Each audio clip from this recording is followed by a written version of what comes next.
ഇപ്പോഴത്തെ സാഹചര്യത്തിൽ നമ്മുടെ രാജ്യം റഷ്യയുടെ രണ്ടാമത്തെ വലിയ വ്യാപാര പങ്കാളിയാണെന്ന് പറയാം. എന്നാൽ ഇരു രാജ്യങ്ങളും തമ്മിലുള്ള സൈനിക സാങ്കേതിക പങ്കാളിത്തത്തിൽ നല്ല രീതിയിൽ തന്നെ കുറവ് വന്നിട്ടുമുണ്ട്. റഷ്യയിൽ നിന്നുള്ള പ്രതിരോധ ഇറക്കുമതിയുടെ പങ്ക് 2009 76%, എന്നാൽ 2023 അത് 36% കുറഞ്ഞിരുന്നു. ഫ്രാൻസ്, അമേരിക്ക തുടങ്ങിയ പാശ്ചാത്യ രാജ്യങ്ങളിൽ നിന്ന് ആയുധങ്ങൾ ഇറക്കുമതി ചെയ്യാൻ തുടങ്ങിയതോടെയാണ് ഈ ഇടിവുണ്ടായത്. 2018 22 ഇടയിൽ ഇന്ത്യയുടെ ആയുധ ഇറക്കുമതിയുടെ 29% ഫ്രാൻസിൽ നിന്നാണ്. അതോടെ ഇന്ത്യയുടെ രണ്ടാമത്തെ വലിയ ആയുധ വിതരണക്കാരായി ഫ്രാൻസ് മാറിക്കഴിഞ്ഞു.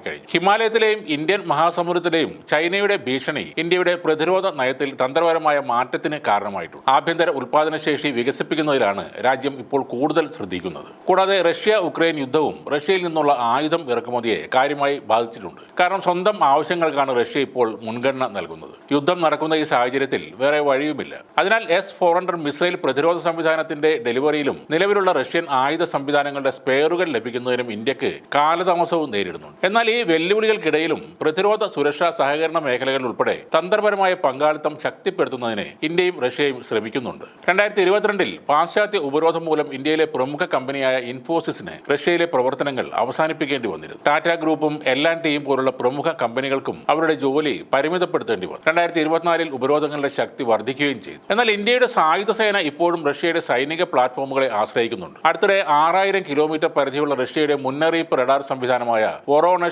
$4 ബില്യൺ വാങ്ങാൻ ഇന്ത്യ താൽപര്യം പ്രകടിപ്പിച്ചിരുന്നു. പ്രതിരോധ മേഖല കൂടുതൽ ശക്തിപ്പെടുത്തുകയാണ് ഈ റഡാറുകൾ വാങ്ങാനുള്ള സുപ്രധാന കരാറിൽ ഇന്ത്യ ഒപ്പുവെക്കുന്നതിലൂടെ ലക്ഷ്യമിടുന്നത്. റഷ്യയിലെ അൽമാസ് ആൻഡെ കോർപ്പറേഷൻ നിർമ്മിച്ച വോറോണഷ് റഡാർ സംവിധാനത്തിന് ഒരേ സമയം 500-ലധികം വസ്തുക്കളെ കണ്ടെത്താൻ കഴിയുമെന്ന് റിപ്പോർട്ടുകൾ പറയുന്നു. ഏതെങ്കിലും തരത്തിലുള്ള ആക്രമണം ഉണ്ടായാൽ അത് വോറോണഷ് റഡാർ കണ്ടെത്തും. ബാലിസ്റ്റിക് മിസൈലുകളുടെ ആക്രമണ ഭീഷണി പരിശോധിച്ച് മുന്നറിയിപ്പുകൾ നൽകുകയാണ് ഈ റഡാർ സംവിധാനങ്ങളുടെ പ്രധാനപ്പെട്ട ജോലി. കൂടാതെ ഭൗമ ബഹിരാകാശ വസ്തുക്കളും അവശിഷ്ടങ്ങളും നിരീക്ഷിച്ച് കണ്ടെത്താനുള്ള ഈ റഡാറിന്റെ കഴിവ് ISROക്കും ഗുണം ചെയ്യുമെന്നാണ് വിലയിരുത്തുന്നത്. ISRO തയ്യാറാക്കുന്ന സുപ്രധാന ബഹിരാകാശ പദ്ധതിയിൽ ഉൾപ്പെടെ നിർണായകമായ പങ്ക് വഹിക്കാൻ ഇവയ്ക്ക് കഴിഞ്ഞേക്കും. 2030 ഇന്ത്യയും റഷ്യയും തമ്മിലുള്ള ഉഭയകക്ഷി വ്യാപാരം $100 ബില്യൺ ഉയർത്തുകയാണ് ലക്ഷ്യം. ഇന്ത്യ റഷ്യയിൽ നിന്ന് ക്രൂഡ് ഓയിൽ ഇറക്കുമതി ചെയ്യുമ്പോൾ തന്നെ റഷ്യയിലേക്കുള്ള ഇന്ത്യയുടെ കയറ്റുമതിയും വർദ്ധിച്ചുകൊണ്ടിരിക്കുകയാണ്. പഴയ സോവിയറ്റ് യൂണിയൻ ഇന്ത്യ കൂട്ടുകെട്ട് പോലെ വീണ്ടും റഷ്യയുമായുള്ള ബന്ധങ്ങൾ ശക്തമാകാൻ പോവുകയാണ്. ഒരു പ്രതിസന്ധി വരുമ്പോഴോ യുദ്ധകാലത്തോ മാത്രമല്ല, എക്കാലത്തും ഇന്ത്യയുടെ വിശ്വസ്തനായ പങ്കാളിയായിരുന്നു സോവിയറ്റ് യൂണിയൻ.